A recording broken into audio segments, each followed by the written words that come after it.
Welcome to Intelligent Automation Radio, the number one podcast for IT executives seeking insights on the impact and opportunities for innovation that automation is delivering to businesses around the world.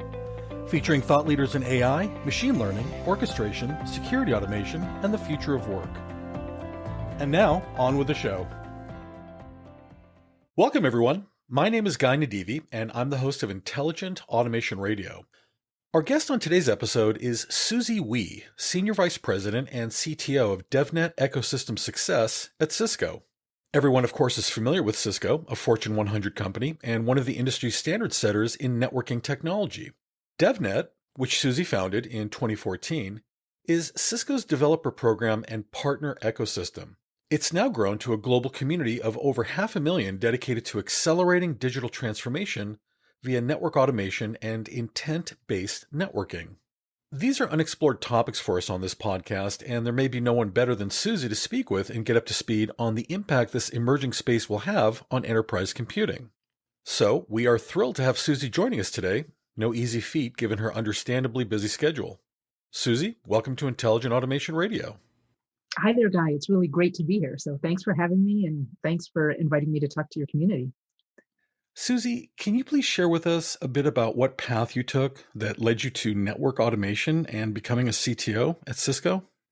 Sure. Yeah. So where to start? So I grew up in a small town in upstate New York. So it's actually Western New York, Batavia, New York. And I love math, science, and technology, and especially computers.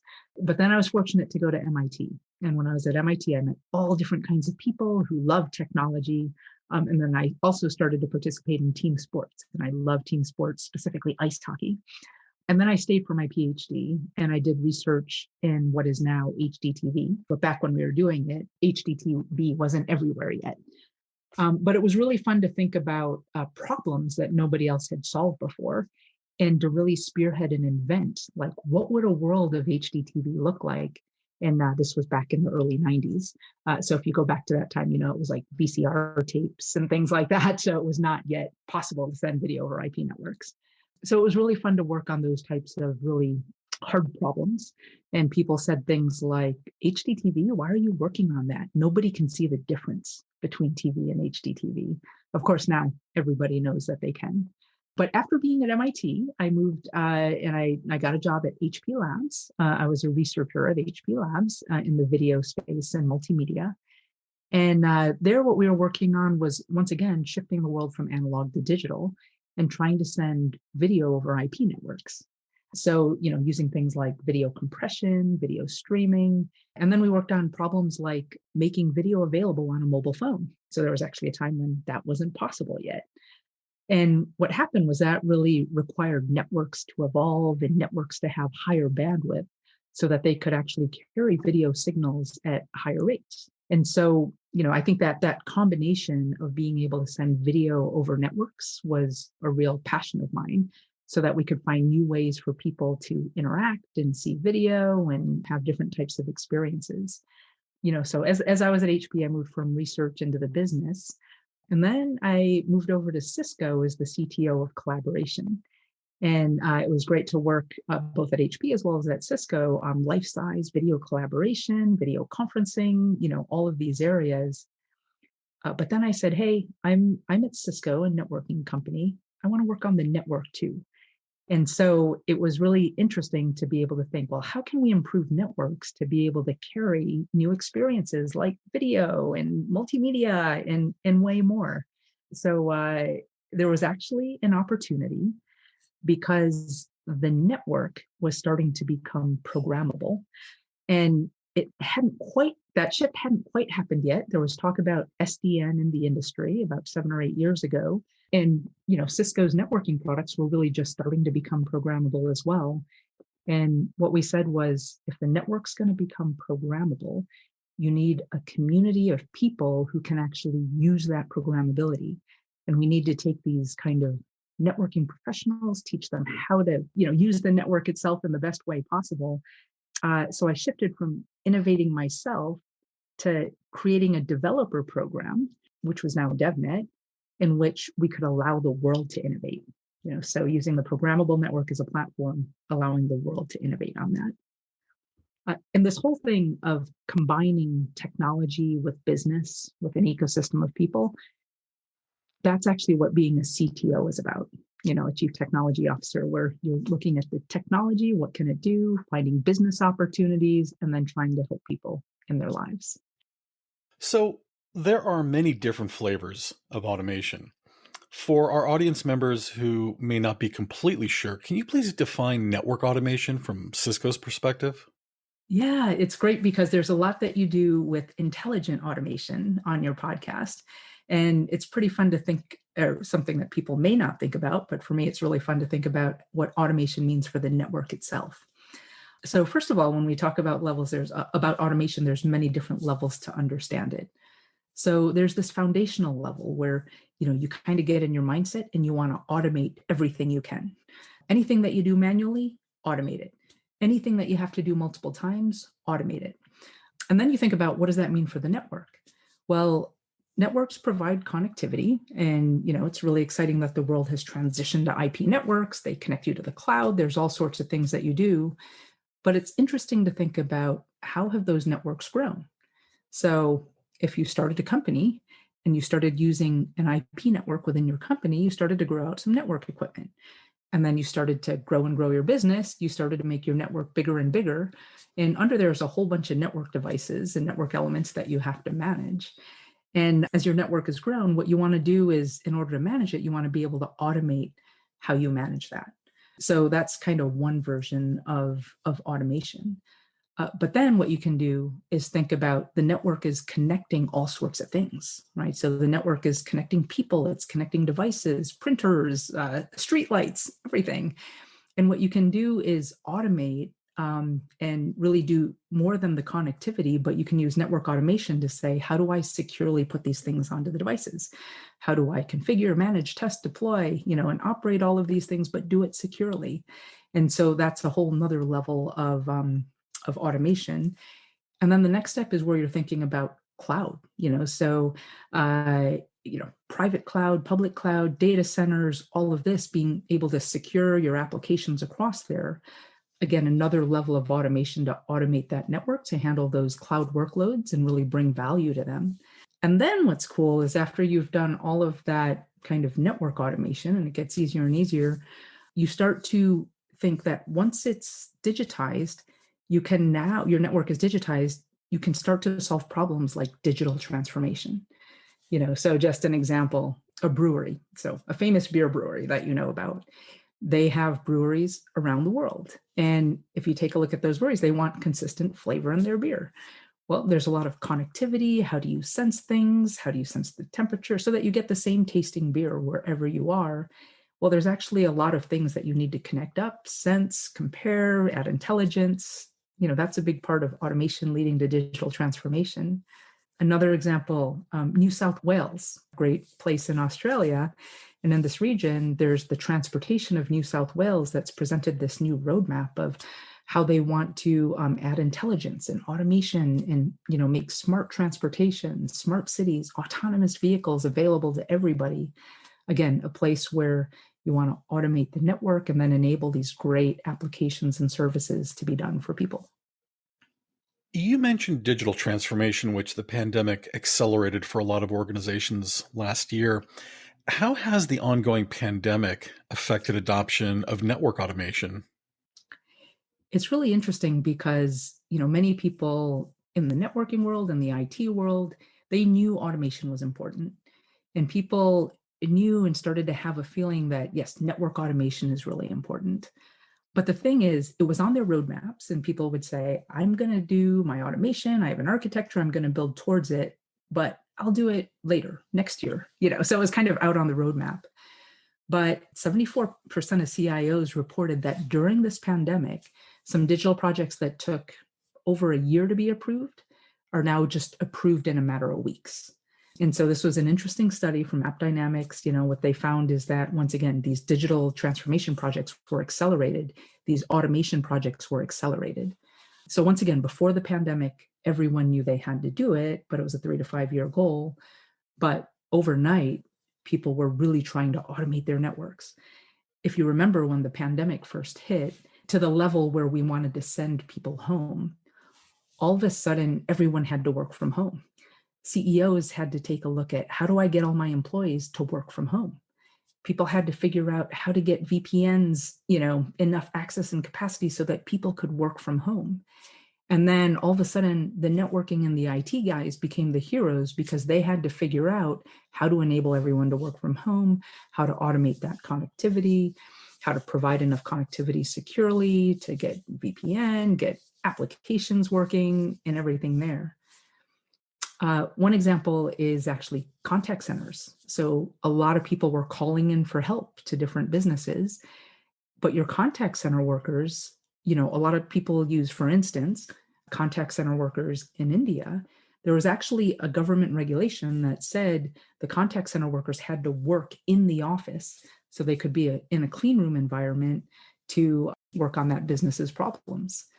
But they had to immediately get people to be able to work from home and change those government policies and then really enable secure connectivity and, application access for those people to work from home. So, once again, it was really overnight that everyone had to automate for the pandemic and do it really quickly. And it became a CEO problem.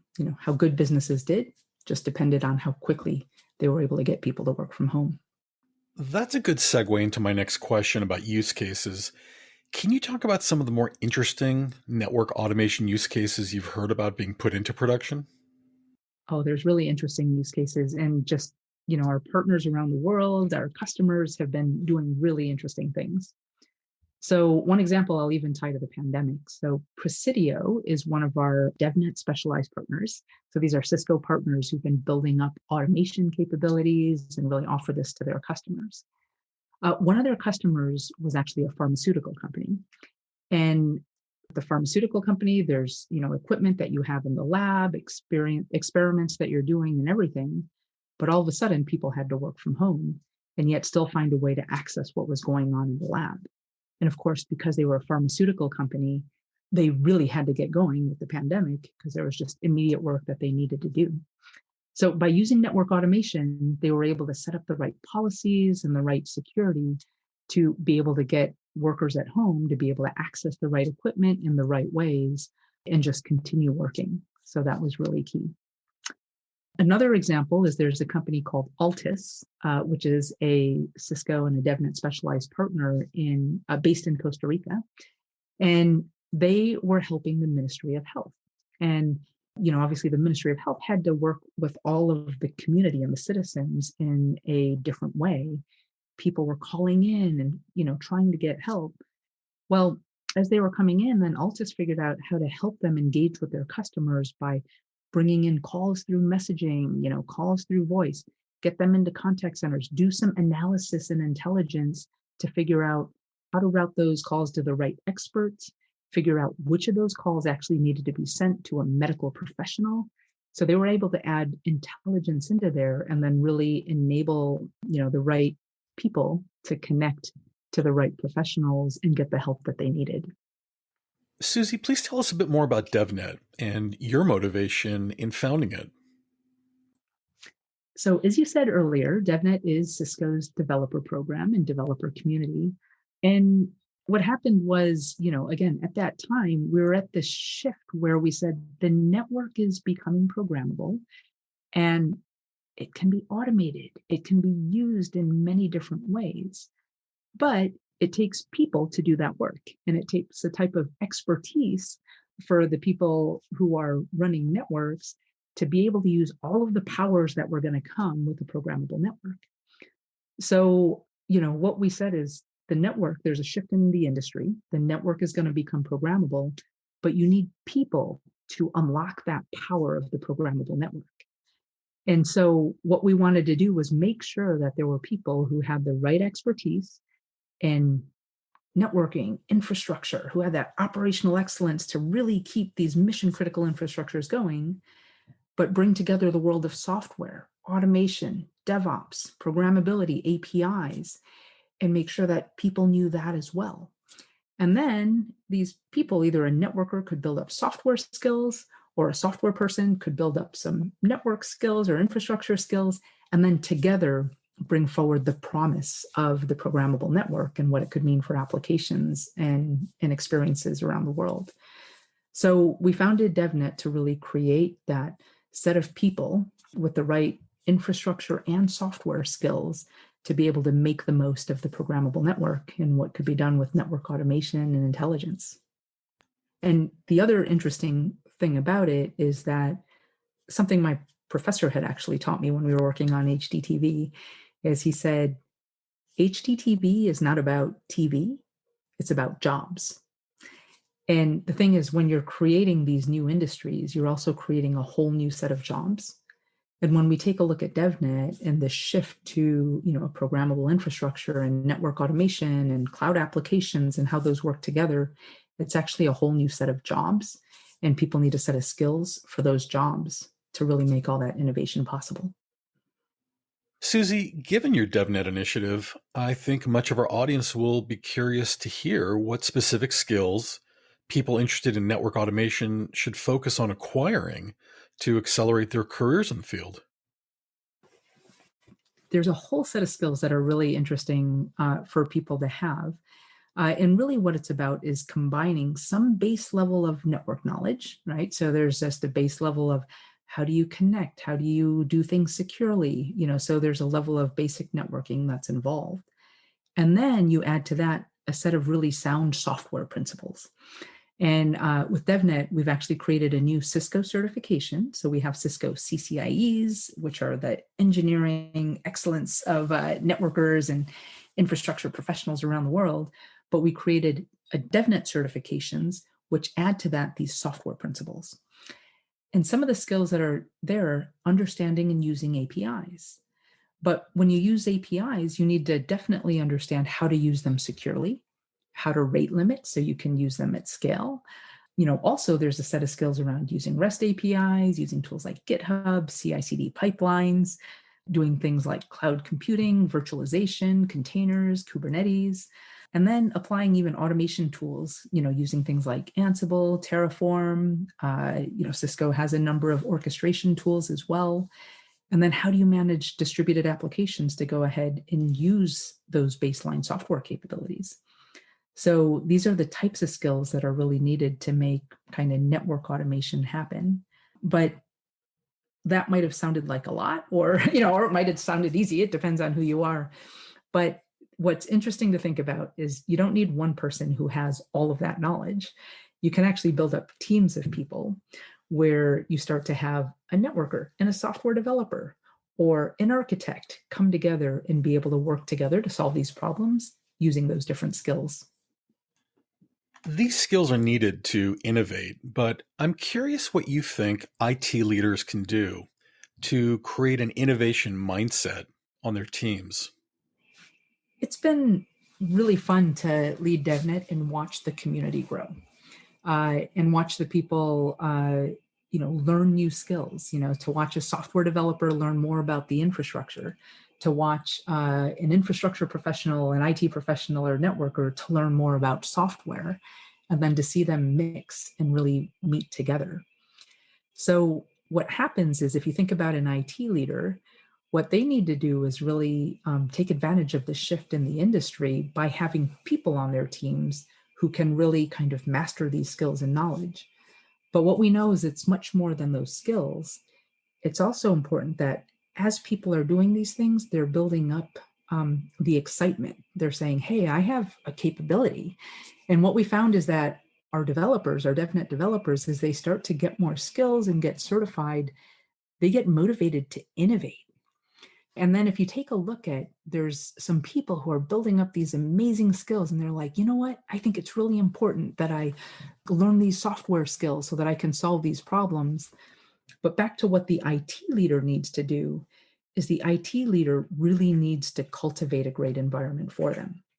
So they need to find those shining stars in their organization and rise them up. Chances are there's someone in the corner of your organization who's building up these things, but they don't know how to change the world. You need to lift them up and give them environment to help out. You need to kind of give space to build out that DevOps practice for them Because even if a person wants to do automation and they say, hey, you know what, I know how to automate this network. I know how to use infrastructure as code and DevOps, to really make this next thing happen, but they can't do it themselves unless there's an entire kind of architecture and process and even culture around being able to build that DevOps practice. So, an IT leader can really do a lot to create that learning environment, to empower people coming up, and then, really create the processes and practices to make all of that happen. And really, the best IT leaders are really stepping up and understanding that this is a combination of a tops-down environment and kind of culture that the IT leader can do, as well as a bottoms-up empowerment of, really giving people the skills to learn and celebrating when they innovate and solve new problems in new ways. An interesting thing is that what we've also seen is we have a couple of partners like Logicalis and NTT who have really motivated their teams because they want their teams to innovate. And as they're building up software practices, they're holding really interesting hackathons and innovation challenges. And they're motivating their people by saying, let's use these skills to solve business problems, but also to solve global world problems. And through that, they're giving people a purpose, as well as creating these interdisciplinary teams of technologists, business people, project managers, and everything to create innovations and really celebrate these different types of innovations and find business opportunities for them.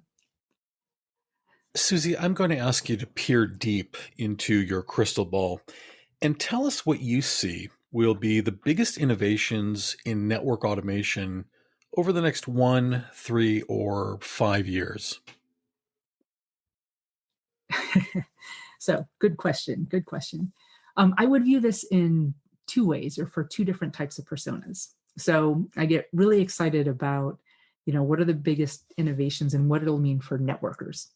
So a networker, someone who's taking care of those infrastructures, they'll be able to automate their manual tasks. They spend a lot of time doing repetitive tasks, and it'll really be able to save their time.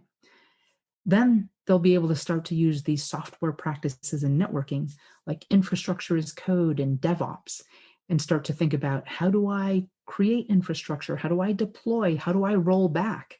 And really, once again, use those types of software practices in networking. And then at the next level, it jumps up to where you're really gathering intelligence and insights from the network. And then, being able to control with policies and security and control applications into it. And what that allows a networker to do is to really elevate their contributions and provide insights and even solve business problems. So, once again, super exciting about what it means for networkers in the next 1, 3, and 5 years. I also get excited about what it means for developers and innovators. And so if you think about, I think developers are innovating and changing the world, with applications for people. And right now, an innovator or a developer, I think there's cloud developers who write cloud applications. There's game developers who are writing gaming applications, mobile developers who are writing those types of things. And as you put them together, imagine a developer being able to work across all of them, where they can program the cloud, they can program mobile, they can actually program with physical infrastructure, like program streetlights, program transportation systems, program objects inside of buildings and things, and put that together with cloud applications. Then you start to be able to do autonomous vehicles, you start to do real smart people sensing, just the types of applications that developers will be able to provide when they start to blur the infrastructure becomes really, really exciting. Susie, for the CIOs, CTOs, and other IT executives listening in, what is the one big must-have piece of advice you'd like them to take away from our discussion with regards to implementing network automation at their organization? So something that I would really like those IT executives, CIOs, CTOs to understand is that the network is about way more than connectivity. So you can use network automation and the power of a programmable network to really help your cloud applications, to help provide security, to help provide business insights. And then in addition to this, what's really important is that it's all about your teams and your people. And so, as a leader, it's how you encourage your people to grow their skills, to collaborate, to really see these new possibilities, and how you give them the power to make automation real. And so, once your teams are innovating, it's really limitless. So then your teams, they don't just do what you tell them to do. They start to invent and find creative solutions to problems that they identify and think are important. So it's really about empowering your teams so that they can really create this new frontier that we have in front of us. Sage advice. All right, looks like that's all the time we have for on this episode of Intelligent Automation Radio. Susie, talking with you, it's clear that automation and AI are really going to be everywhere and pervasive. We don't hear about network automation and intent-based networking as much as we should, perhaps, but there's no doubt its impacts will be profound in the race towards digital transformation. Thank you so much for educating us today and coming on to the podcast. Thank you so much, Guy. I'm really looking forward to how we take your whole community of intelligent automators and also bring in the power of an automated network. Susie Wee, Senior Vice President and CTO of Devnet Ecosystem Success at Cisco. Thank you for listening, everyone, and remember, don't hesitate. Automate. Thank you so much for listening today. Please subscribe to our podcast on iTunes, SoundCloud, Spotify, or anywhere else you listen to podcasts. We publish new shows regularly, and you won't want to miss one. And please remember to give us a rating. It helps others find the show. Intelligent Automation Radio is sponsored by Ayehu, the leader in intelligent automation solutions for IT and cybersecurity. You can get more information about Ayehu by visiting our website at ayehu.com. That's AYEHU.com. Ayehu, creating the successful path to the self-driving enterprise.